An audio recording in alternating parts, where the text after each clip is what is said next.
नमस्कार दोस्तों, आज बात करते हैं कि आखिर जो बार बार भूलने की समस्या होती है, किसी भी चीज़ को प्रॉपर तरीके से याद नहीं रख पाने की जो समस्या है, वो क्या होती है, छात्रों के लिए क्यों वो ज़रूरी है, क्या परेशानियों का सामना करते हैं छात्र, यानी रिवीजन, रिकॉल, रिपीटेशन वगैरह क्या है, हम आज उसको समझते हैं। ये एक बहुत इंपॉर्टेंट टॉपिक है क्योंकि पढ़ने के साथ साथ इस टॉपिक पे भी आपको गहराई से समझ पैदा करना आवश्यक है। तो देखिए होता क्या है, क्यों बार बार छात्र भूलते हैं।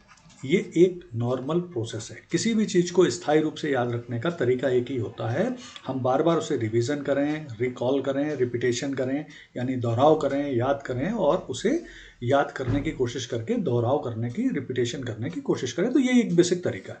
तो आइए इस आज के वीडियो में हम इसे समझने की कोशिश करते हैं कि आखिर हम ये बेहतर तरीके से कैसे कर सकते हैं। तो इसके लिए कुछ इंपॉर्टेंट पॉइंट हैं, टिप्स हैं जिसके बारे में आज हम चर्चा करेंगे। सबसे पहला होता है रिवीजन प्लस। रिवीजन प्लस का मतलब होता है रिवीजन का रिवीजन। ये एक बहुत ही इंपॉर्टेंट चीज है। देखिए, आपने कोई चीज को याद किया, अब याद करने के बाद फिर आप आगे पढ़ते गए, आगे पढ़ते गए, आप आगे बढ़ते गए, तो इससे कोई फायदा नहीं होगा। जब तक आप उस पढ़े हुए को प्रॉपर तरीके से रिवीजन में नहीं लाएंगे, उसको एक प्रोसेस आदत में नहीं लाएंगे, तब तक आपके लिए मुश्किल होगा। तो ये करते कैसे हैं, कैसे किया जाएगा? तो आप रिवीजन प्लस को ध्यान रखिए। रिवीजन प्लस का अर्थ होता है जो आप पढ़ते हैं आप उसका साथ साथ में रिवीजन भी करते हैं, फिर जो रिवीजन करते हैं उसको भी रिवीजन करते हैं। तो ये कहलाता है रिवीजन प्लस। यानी अगर आपने मान लीजिए एक दिन भर में 10 चैप्टर पढ़े हैं, तो अब 10 चैप्टर पढ़ने के बाद आप शाम को कोशिश करिए कि इस 10 चैप्टर को आप वापस रिवीजन प्लस में याद भी करें। मतलब सेम डे में आप पढ़ेंगे भी और सेम डे के बचे हुए टाइम में आप उसे रिवाइज भी करेंगे। तो ये एक पहला तरीका है। दूसरा तरीका है study less but hold it hardly. यानी एक बहुत सिंपल सा तरीका होता है क्वालिटी वर्सेस क्वांटिटी। बहुत सारे छात्र ऐसे हैं जो इस पे भरोसा रखते हैं, क्वांटिटी पे। वो कोशिश करते हैं एक दिन में 6 से 8 घंटे पढ़ें, ये उनका एक नॉर्मल प्रोसेस होता है। 8 से 10 घंटे पढ़ें, तो उनका जोर रहता है इन आवर्स पर, इन घंटों पर, कि कितने घंटे पढ़े जा रहे हैं। देखिए, एक औसत होना चाहिए कि आप कम से कम रोज 6 से 8 घंटे पढ़ें या 4 से 6 घंटे पढ़ें, जो भी आपका अपना एक औसत है। लेकिन ये जरूरी नहीं कि उसमें ज़्यादा से ज़्यादा पढ़ा जाए।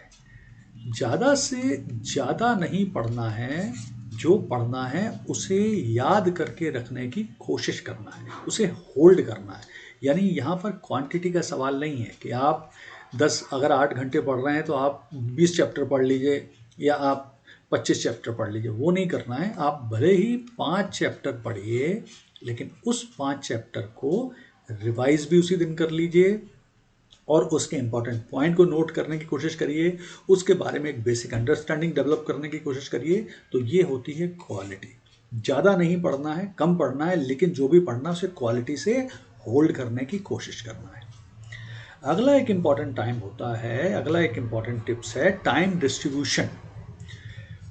और ये जो रेशो है 70-30 का रेशो, इसको थोड़ा सा आप समझिए। एक दिन में आज आपने जो पढ़ा है उसको पढ़ने के, जो भी आप दिन में आप पढ़ने वाले हैं, से एग्जाम्पल के लिए 4 से 6 घंटे या 6 से 8 घंटे, तो इसको टाइम डिस्ट्रीब्यूशन इस तरह से करना है कि इसमें जो 70% टाइम है आपके आज टोटल पढ़ने का, वो तो आप पढ़ेंगे नई चीज़, न्यू थिंग्स। और जो बचा हुआ 30% का टाइम है, उसमें जो आपने आज पढ़ा था उसे रिपीट करेंगे, उसे रिवाइज करेंगे, उसे याद करने की कोशिश करेंगे। तो इसे कहते हैं 70-30 रेशो। और ये आपको रोज करना है। 70% जो भी चीज़ आप रोज पढ़ रहे हैं, 30% उसी का रिवीजन आप उसी दिन शाम को या जो भी अपनी सुविधा से कर सकते हैं। यानी दिन का टाइम का पूरा रेशो आपको डिवाइड करना है 70 और 30% के रेशो में।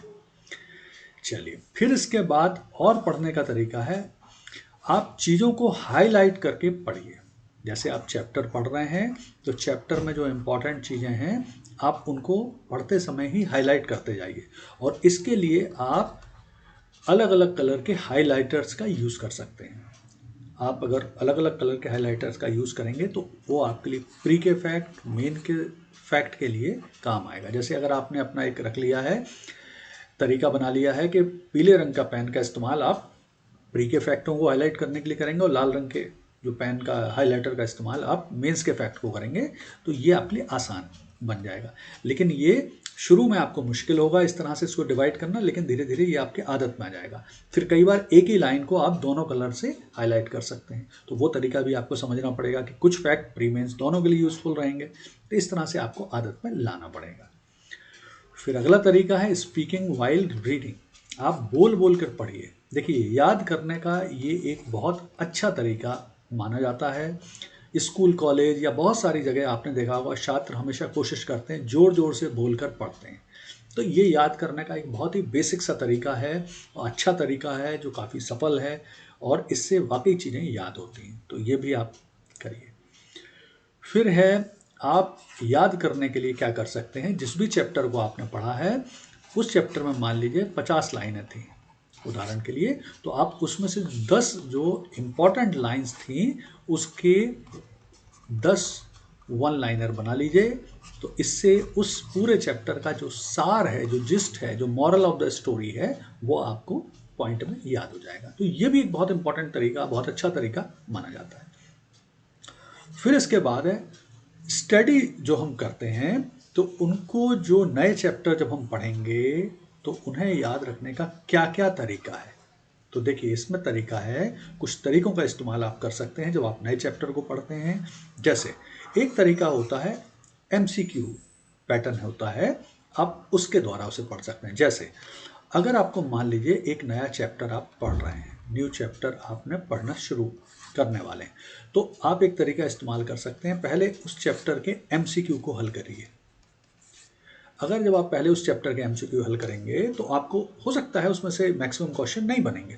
प्रॉब्लम ये नहीं है, यहाँ आपको सीखने क्या मिलेगा, सीखने मिलेगा कि किस तरह के क्वेश्चन आते हैं, क्वेश्चनों की आउटलाइन क्या होती है, उस चैप्टर की आउटलाइन क्या है, प्री में किस तरह के क्वेश्चन उस चैप्टर से आएंगे, मेंस में किस तरह से उस क्वेश्चन आएंगे उस चैप्टर से। तो ये अंडरस्टैंडिंग आपकी डेवलप हो जाएगी, जो आपके लिए बहुत काम आएगी।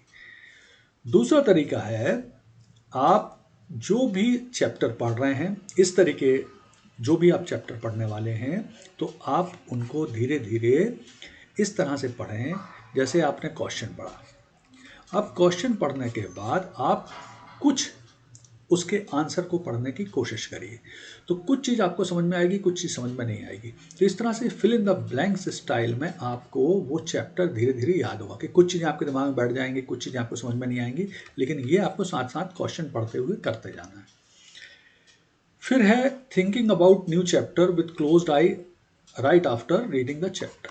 ये भी एक बहुत अच्छा तरीका माना जाता है। ये इसका मतलब है कि आपने एक पैरा पढ़ा, एक नए चैप्टर का एक पैरा पढ़ा, फिर आप थोड़ा सा ब्रेक करिए, आंख बंद करिए और उस चैप्टर के बारे में याद करिए कि अभी आपने वो 10-15 लाइनें या क्या चीज़ें पढ़ी हैं। तो ये भी एक बहुत ही इफ़ेक्टिव तरीका होता है चीज़ों को याद रखने के लिए, परमानेंट याद रखने का एक बहुत बढ़िया तरीका माना जाता है। ठीक है ना, चलिए आगे देखते हैं।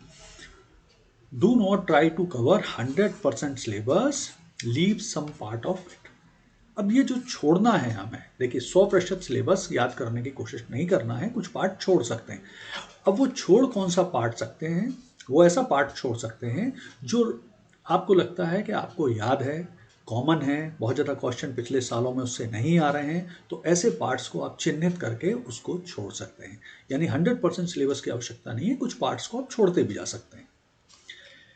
फिर नेक्स्ट है use mnemonics, create formula, short tricks. तो ये भी एक बहुत अच्छा तरीका होता है। बहुत से छात्र अपना एक शॉर्ट फार्मूला बना लेते हैं, निमोनिक्स होते हैं हिंदी इंग्लिश के, लेकिन जो भी आप फार्मूला या निमोनिक्स बना रहे हैं किसी पर्टिकुलर चीज़ को याद करने के लिए, वो पहली बात तो बहुत आसान होना चाहिए, फ़नी होना चाहिए, या इस तरह से होना चाहिए कि वो आपको आसानी से याद रहे, वो टफ ना बन जाए कि आप उस फार्मूले को ही समझने में मुश्किल हो जाए। तो आप सरल सा फार्मूला बना सकते हैं, न्यूनोमिक्स बना सकते हैं, तो ये सब आप कर सकते हैं। फिर है स्टडी का कंफर्टेबल टाइम। तो देखिए 24 घंटे में हर व्यक्ति का, अगर मैं टाइम डिवाइड करूं तो टाइम डिवाइड होता है early morning, morning, afternoon, late afternoon, evening, late evening, night, late night. तो ये कुछ तरीके होते हैं दिन में टाइम जब बच्चे पढ़ते हैं, कोई स्टूडेंट पढ़ता है तो इन्हीं समय में वो विभाजित करता है अपनी पढ़ाई को। तो इसमें से एक ऐसा समय होता है जो उसका सबसे वो कंफर्टेबल समय होता है, यानी किसी छात्र को रात में पढ़ना अच्छा लगता है, लेट नाइट में पढ़ना अच्छा लगता है, किसी को दिन में अच्छा लगता है, किसी को दोपहर में लगता है।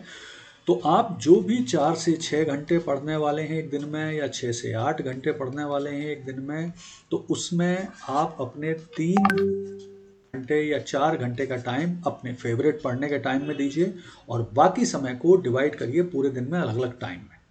ठीक है, तो ये एक तरीका होता है जिससे आपको क्या होता है, बार बार आप रिफ्रेश भी होते हो और आपको चीज़ें याद रखने में आसानी होती है। फिर नेक्स्ट है, एक बार में 45 मिनट से ज़्यादा मत पढ़िए। हर 45 मिनट के बाद 5 मिनट का ब्रेक करिए। इसे आप 45 से 55 भी ले सकते हैं, 55 मिनट भी कर सकते हैं। तो 55 मिनट के बाद 45 से 55 मिनट के बीच में एक 5 मिनट का ब्रेक कर दीजिए। और उस 5 मिनट के ब्रेक में फ़ायदा क्या होता है कि अगर आप कंटिन्यूस पढ़ रहे हैं 45 मिनट के बाद, तो आपका जो आपका फोकस है वो लूज़ होने लगता है। तो हर 45 मिनट के बाद 5 मिनट का ब्रेक करिए, जिससे आप वापस रिफ्रेश हों और आपको पढ़ने में फोकस बना रहे। फिर याद करने का एक और तरीका है टेस्ट, मॉक टेस्ट। तो आप क्या पढ़ रहे हैं, आपको कितना याद हो रहा है, कितनी चीज़ें आपको समझ में आ रही हैं, उसका सबसे बढ़िया तरीका होता है पता लगाने का रेगुलर मॉक टेस्ट देना। चाहे प्री के दीजिए, चाहे मेंस के दीजिए। रेगुलर मॉक टेस्ट आप जितने ज़्यादा से ज़्यादा देते जाएंगे, आपको अपनी विषय की ज्ञान, उसकी गहराई, पकड़, कितना समझ में आ रहा है, ये सब पता चलता जाएगा। और लास्ट है फिर good food, sufficient water intake, good sleep और at least 3 to 4 hour deep sleep आवश्यक है। देखिए, आपको चीज़ें तभी याद होंगी जब आपका माइंड प्रॉपर फ्रेश होगा, रिफ्रेश होगा, और उसकी नींद प्रॉपर होगी, खाना अच्छा होगा, पानी आप पर्याप्त रूप से पिएंगे, तो आपको निश्चित तौर पर इससे याद करने में आसानी होगी। क्योंकि आपका दिमाग का जब आप यूज़ करते हैं तो उसे रिलैक्स करना भी आवश्यक है। तो ये रही कुछ जानकारी, कुछ इंपॉर्टेंट जानकारी। अगर ये जानकारी आपको पसंद आई हो तो कृपया मेरे चैनल को सब्सक्राइब करिए, लाइक करिए, शेयर करिए। आगे भी मैं इस तरह की तैयारी से जुड़े हुए बहुत सारे वीडियो लाता रहूँगा। धन्यवाद।